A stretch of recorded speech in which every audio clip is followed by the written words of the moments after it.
éviter justement toute souffrance inutile, quoi. Parce que là, on arrive à la fin. Et ce qui explique aussi pourquoi on a toutes les choses karmiques à régler maintenant. Parce que c'est bientôt fini.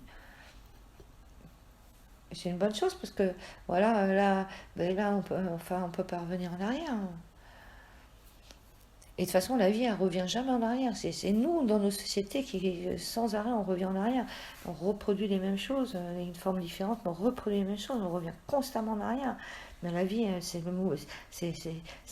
mouvement en avant, tout le temps, tout le temps, tout le temps, tout le temps. C'est incessant, c'est une avancée, c'est perpétuel, avec un renouvellement perpétuel. Donc là, on arrive au renouvellement. On va dire qu'on peut comparer vraiment l'humain là à comme des mariages dans la même famille. À un moment donné, il y a une telle consanguinité qu'il y a une dégénérescence et que toute la lignée meurt et disparaît. Bon, eh ben, c'est ce qui est en train de se produire chez nous. Voilà. Cette lignée disparaît, mais ça ne veut pas dire que l'ensemble de l'humanité disparaisse, que la vie disparaît. Ah bah oui, oui, bah oui, ah bah oui, ils ont une existence liée à la nôtre. Donc c'est normal qu'ils disparaissent aussi. D'une part, ils disparaissent de par ce qu'on inflige à notre terre, et puis d'autre part, bah, parce que voilà, leur règne aussi est terminé.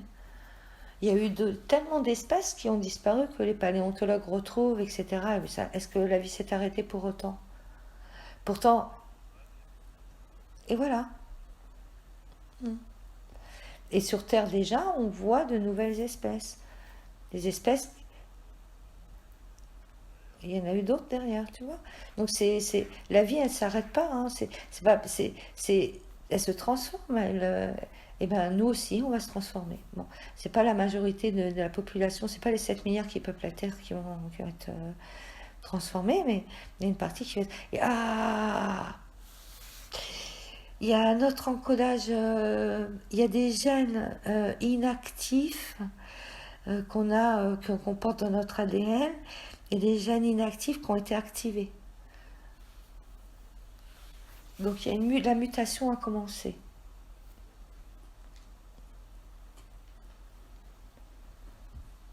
Voilà, la mutation a commencé. Voilà ce que j'ai eu comme information aussi. Et alors évidemment, ça ne concerne pas les 7 milliards.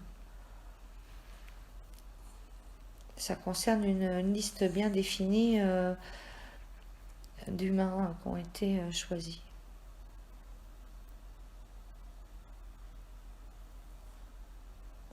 Tu sais, hein, tu peux comparer les mondes à notre société. Tu vois, il y a plusieurs pays, avec plusieurs dirigeants de pays, etc. Et ils se réunissent en Grenelle, ils prennent des décisions, etc. Bah, c'est exactement ce qui s'est passé d'un point de vue intergalactique. Voilà. C'est exactement ce qui s'est passé. Et les décisions nous concernent. Comme, ouais, par exemple, des décisions nous concernent. Voilà, c'est tout. Concerne notre devenir, qu'est-ce que... en fait, le devenir était un petit peu décidé. Ce qui était décidé aussi, c'est la mise en œuvre. Comment ça va être fait? Bah, bien sûr que non. Voilà, là, on est exactement comme les animaux qu'on traite. Voilà. Voilà. Après, il y a des gens qui diraient ouais, mais c'est inhumain. Bah, qu'est-ce qu'on fait aux animaux, non? Parce que c'est. Il y a eu un moment donné dans notre règne où on était d'un tel niveau vibratoire, on était tous équivalents, on était vraiment équivalents. Il y a eu des accouplements avec des animaux, enfin, il y a eu des choses qui étaient possibles. qui aujourd'hui ne le sont plus du tout, mais qui ont été possibles à un moment donné. Ce qui a donné naissance à des monstres qui ont été détruits, hein, d'ailleurs. Hein. Mais ça, oui, à un moment donné, ça a été possible.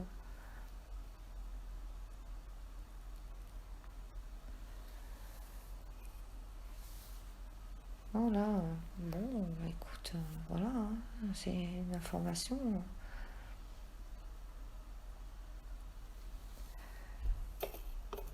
Bah,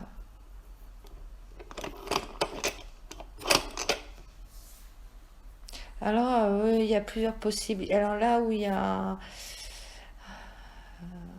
eu discussion, enfin, bref, elle n'a pas été très longue, mais où il y a eu une discussion, c'est sur les moyens. Les moyens. Bon, bah, je pense qu'ils vont se servir de la Terre. Voilà, t'imagines trois super volcans qui s'allument en même temps, c'est terminé, on n'en parle plus. Bah, s'il y a trois super volcans qui se réveillent en même temps, c'est terminé pour l'humanité et pour le reste, pour tous les règnes. Bah, un déjà, non, bien sûr que non. Parce que le Krakatoa, déjà, un seul, le Krakatoa, il a plongé le monde dans la famine pendant 10 ans. Le monde entier, la planète entière. À part l'hémisphère sud. Et tout l'hémisphère nord, il a plongé l'hémisphère nord dans un... Bah oui, enfin imagine, t'as une couverture gazeuse qui va rendre l'oxygène, la rarifier, qui va couper du rayonnement solaire. Donc il n'y a plus de rayonnement solaire, il y a le règne végétal meurt, le règne animal meurt et nous meurt. On peut plus se nourrir. Nos technologies n'y survivront pas. Tout ce sur quoi on a fondé notre monde ne survivra pas à ça. Après, il y aura une poignée qui va survivre, comme à chaque fois, et de cette poignée-là, il y aura des mutations. Déjà, notre règne à nous, on est issu de 7 mères, suivant certains courants. Pour d'autres, on est issu de 12 mères. Donc, maman, hein, voilà, des analyses génétiques donc à travers la planète ont montré, on peut remonter que le mitochondrial, donc le côté maternel, puisque c'est la mère qui transmet, eh bien, il a été démontré qu'on est tous issus de 7 ou 12 mères différentes. Donc on est tous issus de 12 mères ou 7 mères différentes. Donc ça veut dire qu'on a l'humanité entière, elle est née de 7 mères ou de 12 mères. Voilà, et on est 7 milliards aujourd'hui. Bon. Donc ça veut dire qu'à un moment donné, l'humanité a été réduite à un pot de chagrin. Voilà, donc voilà, on était très très peu sur Terre, on était environ moins de 100 000 sur Terre, et c'est ces 100 000 hommes, donc là c'est de notre génération, notre espèce d'homme, notre race d'humains, on était à peu près 100 000 à une époque, et ces 100 000 ont donné 7 milliards. Bon, voilà. Donc c'était des survivants aussi à la précédente catastrophe, qui a éliminé les géants. Donc les géants, ils sont nés de l'accouplement de Néphilim donc les Néphilim, c'est des anges et des humains.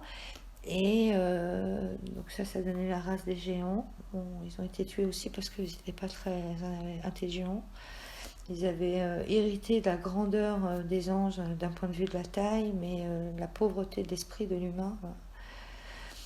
Voilà, donc ils ont été détruits, et aussi les êtres créés par l'hybridation humain-animal, donc des bêtes, voilà, qu'on retrouve un peu partout dans les mythologies à travers le monde sous l'appellation des bêtes ou des monstres. Enfin, voilà, eux aussi ils ont été détruits.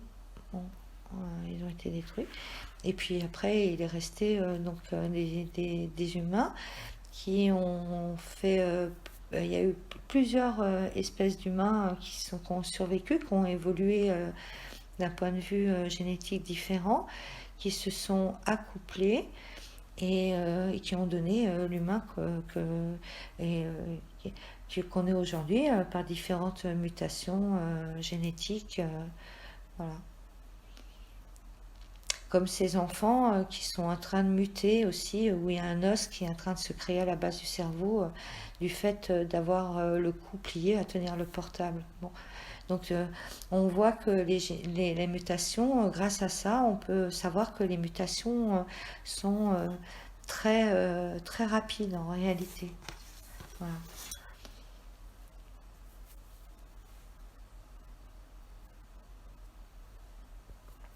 Très rapide.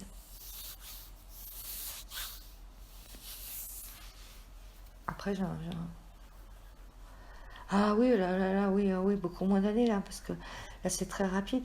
Mais là, c'est le temps qui nous reste, il est réduit à peau de chagrin. Là. Après, il y a les enfants qui naissent, là, savent très bien. Ils naissent en état de. Alors pour la plupart, pour la majorité, ils naissent pour régler des dettes karmiques. Par exemple, c'est le cas de Louise, tu vois, Lauriane. Voilà, ça c'est son cas. Bien, il y en a évidemment plein, enfin des milliards d'autres, des millions d'autres plus exactement.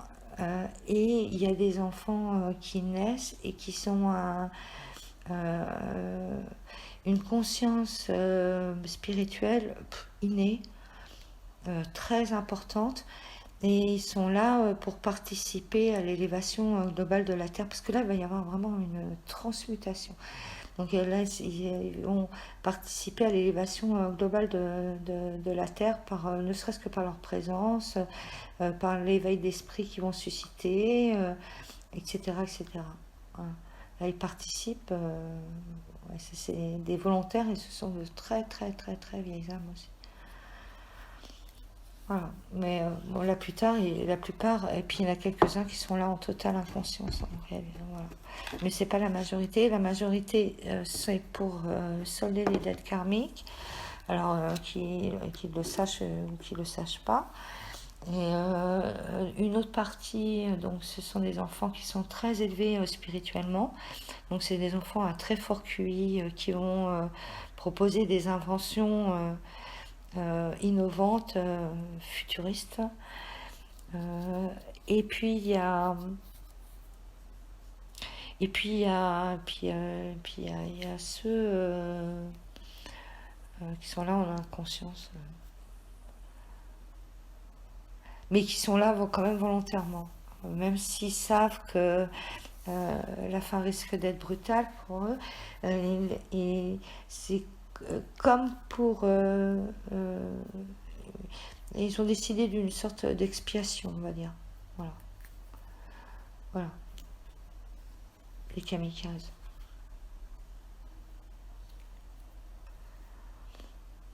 Ouais, je les appelle comme ça, ceux-là, c'est les kamikazes.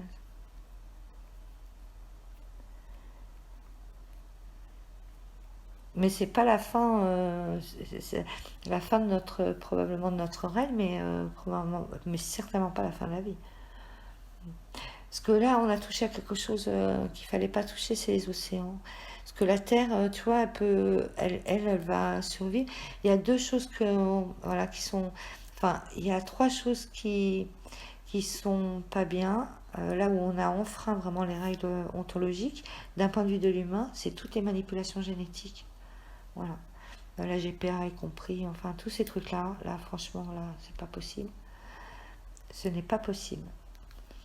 Voilà, c'est quelque chose qui n'est pas possible, c'est une abomination pour là-haut et pour beaucoup de civilisations très élevées spirituellement qui existent ailleurs. C'est vraiment, oui. Donc là, c'est la tour de Babel. Donc là, ce n'est absolument pas possible. Voilà. Les trous béants qu'on afflige dans la terre, on va lui prendre ses cristaux, etc., etc. Donc là, on perturbe très, très, très gravement l'équilibre tellurique de la terre, très, très, très gravement.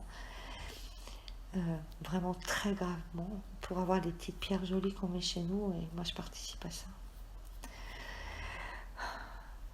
Et, et, les océans, voilà, on n'aurait pas dû toucher aux océans.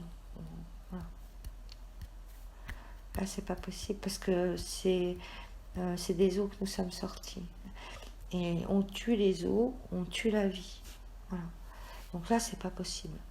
Voilà, c'est ces trois choses-là qui ont été déterminants sur le sort de notre avenir. Dans un premier temps, il y a eu déjà plusieurs conciliabules pour une décision sur notre devenir. J'ai même envie de dire concile. Hein, voilà. J'ai même envie d'utiliser ce mot-là, concile. Il y a eu plusieurs conciles qui ont été établis pour notre devenir. Et il y avait une possibilité qu'on s'auto-détruise dans les guerres fratricides. Dans quel cas le problème était résolu. À chaque fois qu'on a voulu utiliser les armes atomiques autres que celles qui ont déjà été utilisées, en réalité, il y a eu des interventions, j'en ai déjà parlé, où des missiles se sont trouvés désarmés en vol, de façon complètement incompréhensible, et chaque pays accusant l'autre, les Russes pensant que les Américains avaient réussi à trouver une technologie incroyable, et les Américains pensant que les Russes faisant perpétuer une espèce de guerre technologique froide entre ces deux puissances. Bon, mais si on s'était alors il y a aussi la possibilité dans notre destruction. Enfin, moi je pense qu'en réalité il y aura tout ça. Aussi l'intervention de virus nouveaux. Voilà. Oui, oui. Comme la peste et tout ça, comme ces maladies. Oui, enfin, voilà, ça c'est. Voilà, mais des virus inconnus. Des virus inconnus. Mais moi j'ai envie de dire que je crains fort qu'il y ait un. Ouais. Mm. Ouais, mais celui-là, ça va être l'équivalent. Si c'est ce moyen-là, ça sera l'équivalent de la peste. C'est-à-dire qu'avant qu'on découvre comment l'endiguer, comment le combattre, bon, il aura tué une bonne partie de la population. Et enfin, on va dire 70% de la population. Et pour le reste, bah, les forces de la Terre vont le faire elles-mêmes. Et, enfin, après, là, je suis en train un peu plus ou moins de spéculer, mais enfin, c'est des probabilités. Et c'est des probabilités tout à fait réelles, puisque il y a déjà des troupeaux et des populations donc au nord de la Sibérie, au nord de la Finlande, qui sont morts de façon très fulgurante dans les populations autochtones, hein, voilà, des très vieux peuples qui ont disparu, tués par les virus qui sont sortis, qui ont apparu avec le dégel du permafrost. Donc voilà, voilà, voilà. Donc ça, c'est des choses déjà qui sont qui peuvent très bien. Voilà. Alors là, pour l'instant, c'est moi, j'ai presque envie de dire c'est comme des essais qui sont faits pour savoir quel moyen le plus radical pour nous éradiquer. Sachant que de toute façon, ce sont voilà, des êtres spirituels, donc ils savent très bien que voilà, ça c'est un jeu, hein, voilà, c'est pas notre potentiel réel. Qu'on est avant tout des êtres énergétiques et composés d'énergie, et que ça c'est intuable. Sauf que si on commence à s'amuser à trifouiller nos gènes, là c'est pas possible. Ah, là, vraiment, c'est pas possible. Voilà, mon cher. Bah si, bah oui, mais en même temps, ben, il y a une loi de cause à effet, hein. On peut pas avoir eu des siècles d'inconscience comme ça, de vivre comme si nous étions éternels, sachant que il y a une mort hein, quand même, puisque la moyenne d'âge, elle a quand même évolué à travers les siècles, donc parfois longue, parfois courte. Voilà, on sait, et de génération en génération, on, on a fait comme si on était immortel en gaspillant et en meurtrissant la. Bah, écoute, quand tu es assis, quand tu scies la branche sur laquelle tu es assis, il faut pas s'étonner que tu te casses la gueule, quoi. Et je vois pas en quoi c'est affreux qu'on se casse la gueule, c'est logique. Voilà, c'est logique. Donc c'est la loi de cause à effet. On a négligé cette loi complètement, on l'a complètement occultée, on est resté pendant des siècles et des siècles. Et merci les religions monothéistes, pour la plupart, voilà, des siècles à nier ça, à mettre des couches de déni. Voilà pourquoi dans les guérisons, là, on n'en est plus à faire des miracles à la Jésus, ou voilà, et que la plupart des. Bah, alors que c'est possible, hein, mais que la plupart des guérisseurs, on va passer par la psyché. Comme disait Platon, hein, tu peux pas guérir le corps sans guérir l'âme. Et pourquoi maintenant, là, c'est devenu obligatoire? C'est pour éviter que le cercle de répétition infernal des mêmes conneries se répète. Et c'est ce qui fait qu'on en est arrivé là aujourd'hui, à ne plus avoir un endroit sur Terre où il y a de l'air qui est non pollué, à plus avoir un endroit sur Terre où tu peux te baigner dans des eaux où il n'y a pas des microparticules de plastique qui vont se balader, combien même elle paraît azur et qu'il n'y a pas un plastique au fond des mers. Ah oui, tu vois, où on ne peut pas respirer, voilà, où on ne peut pas avoir de la nourriture saine, où on peut pas. Il n'y a plus un seul endroit dans le monde, même le sommet de l'Himalaya des montagnes, c'est fini. Il n'y a plus un seul endroit au monde.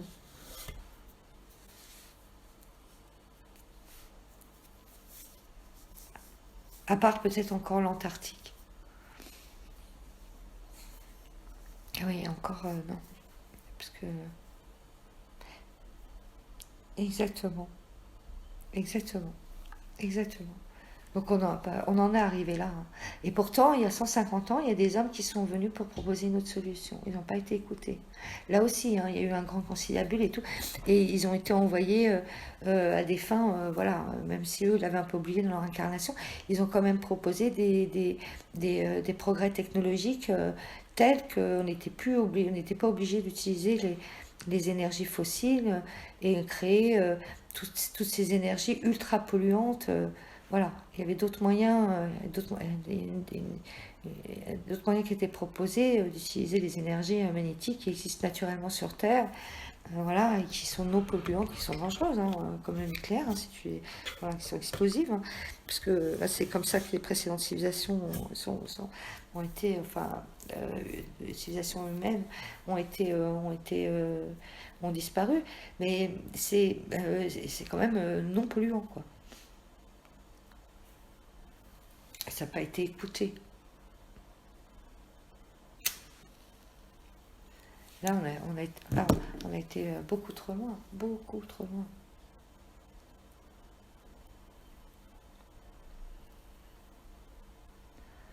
Mais on s'en fout parce que, enfin, on s'en fout. Enfin, voilà.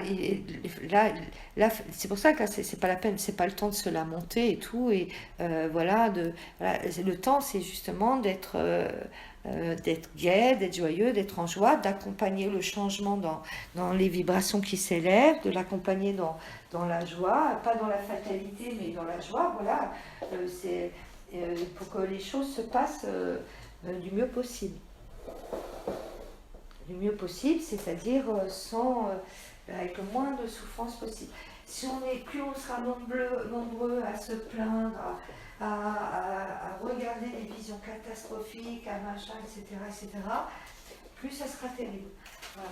Là, ce qu'il convient de faire pour tous les gens qui sont éveillés, c'est vraiment d'entrer dans la joie et dans la gratitude. Tu vois, merci, j'ai une belle maison, merci, je vis dans une belle ville, merci, j'ai un beau amoureux, une belle amoureuse, merci, j'ai un job, je gagne bien ma vie, merci, ou j'ai un toit, merci, je rencontre des gens qui me sourient, merci, je vois un bel arbre, merci, et de rentrer dans la gratitude, voilà. Et surtout pas, surtout pas, surtout pas revenir en arrière et être dans la lamentation. Surtout pas, surtout pas, surtout pas. Donc c'est pour ça que c'est pas gay et tout. Bah oui, dans un sens, mais dans l'autre sens, tu peux commencer déjà à te réjouir pour ce qui se produit, c'est-à-dire pour le meilleur. Hein. N'oublie pas, la règle, une des règles ontologiques, c'est un mal pour un bien. Donc on peut déjà commencer à se réjouir pour le bien. Et comme ça se passe sans souffrance. Plus tu fais de la résistance, plus tu vas souffrir. C'est la règle. C'est une des règles. Plus tu fais de la résistance, plus tu souffres. Donc le mieux, c'est de cesser toute résistance et d'entrer dans l'accompagnement. Parce que vraiment, c'est pour le meilleur. Il ne peut. Chaque accouchement, c'est le chaos. Hein, c'est le chaos. Hein, ça se passe dans le sang et dans les larmes. Hein, avant l'avènement de la péridurale, hein, pour la plupart des accouchements. Hein. Bon, ben c'est pareil, mais c'est un accouchement. Voilà. Dans l'accouchement, il y a la fusion du 1, de l'union donc de l'enfant et de la mère. Eh bien, il y a une souffrance, il y a une, ça se passe dans la violence. Enfin, un accouchement c'est violent. Combien même il se passe bien, c'est quand même violent. Eh bien, c'est cette violence qui va donner naissance à un être neuf. Tu vois ? Donc, sous une apparente destruction, eh bien, en réalité, naît la vie. Donc, voilà. Et c'est la mort de cet œuf qui était dans son ventre. Eh ben, il meurt en quelque sorte pour vivre, tu vois.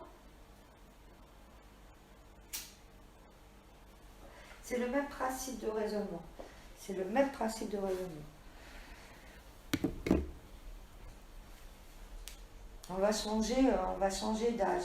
Là, on peut dire qu'on est un enfant, notre humanité est un enfant de l'âge de 7 ans.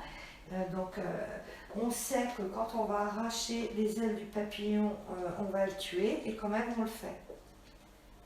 Bon, on va passer à l'âge de raison. Donc maintenant, on ne le fera plus puisqu'on sait que ça le tue. Comme arrive à un moment donné, un adulte équilibré, il ne va plus le faire parce qu'il sait que ça va le tuer. Ben, l'humanité va passer à cet âge-là. Et évidemment, nous pourrons survivre, nous pourrons accompagner que les personnes arrivées à l'âge adulte.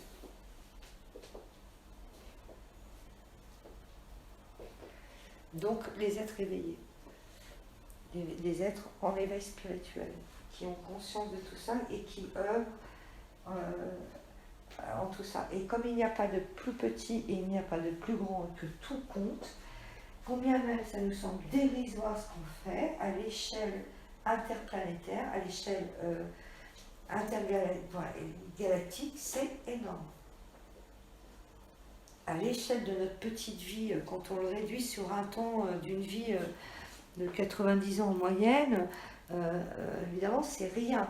Mais si tu mets un rapport sur une plus grande période et tu vois que les conséquences que ça peut avoir ça dans le positif, cet éveil, eh ben, tu te rends compte que ce n'est pas rien, c'est même tout.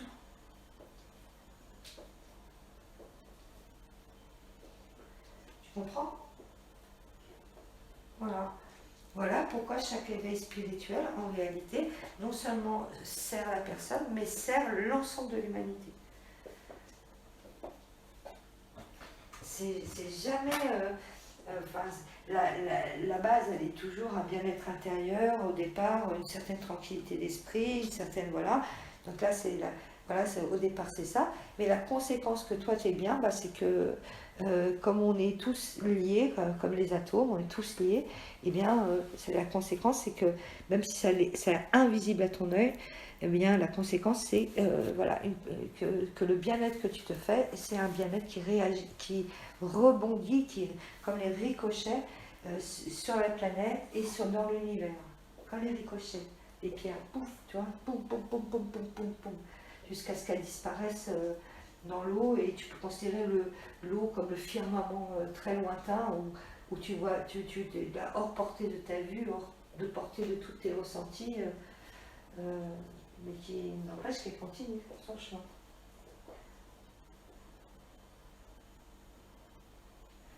Voilà, donc c'est important de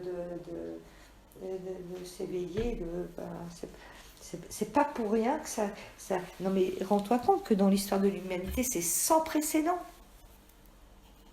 Sans précédent dans l'histoire de l'humanité. Sans précédent. Bah, à part les précédentes civilisations existantes à notre règne. Voilà. Mais dans l'histoire de notre règne, c'est sans précédent. Autant de conscience voilà, autant de prise de conscience, autant de choses.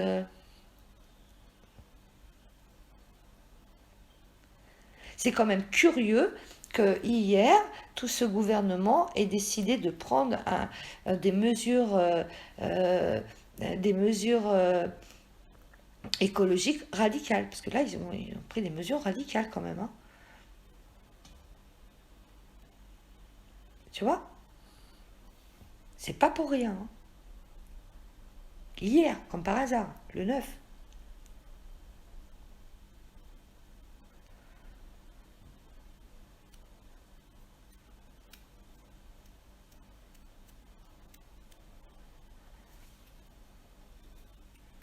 Même si c'est peanuts, bah, même si on peut se dire, bah oui, c'est pour casser le mouvement écologiste, oui, bah, probablement une partie, mais quand même, c'est hier.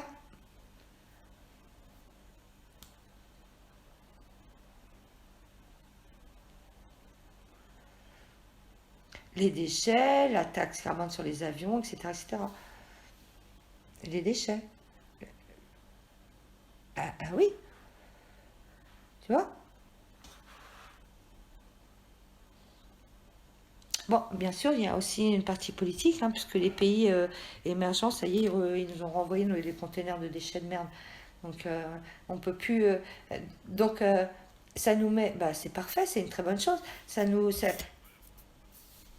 Bah, c'est pas nouveau, hein, sauf que bah, là, ça nous est revenu absolument à rien. Ça, c'est que des manœuvres politiques. Et puis à nous, ça nous donne bonne conscience, et on continue à consommer. Tu comprends? Oui, on est manipulé. Et je te dis, ça nous donne bonne conscience. On continue à acheter des trucs plastiques en se disant, bah, de toute façon, voilà, c'est recyclé. Voilà. Maintenant, c'est pas recyclé, c'est envoyé dans les pays émergents, et ils se retrouvent avec des trucs, ils n'ont pas les moyens de pouvoir traiter tout ça. Ils se trouvent, eux, avec des rivières de plastique, des lacs de plastique en population, des montagnes de plastique. Leur faune, leur flore, les hommes meurent. Enfin, je sais pas, des pays comme l'Inde et tout ça, t'as des monstruosités, des hommes qui naissent avec des déformations incroyables, enfin,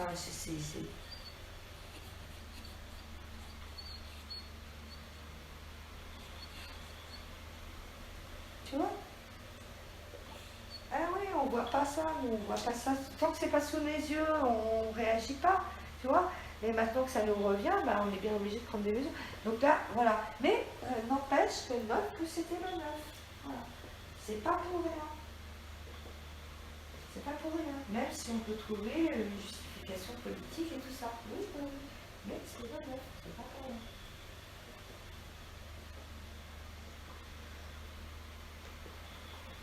Bon, bah, très bien. Tu vois, je suis un bon somnifère. Ouais, oui, chérie.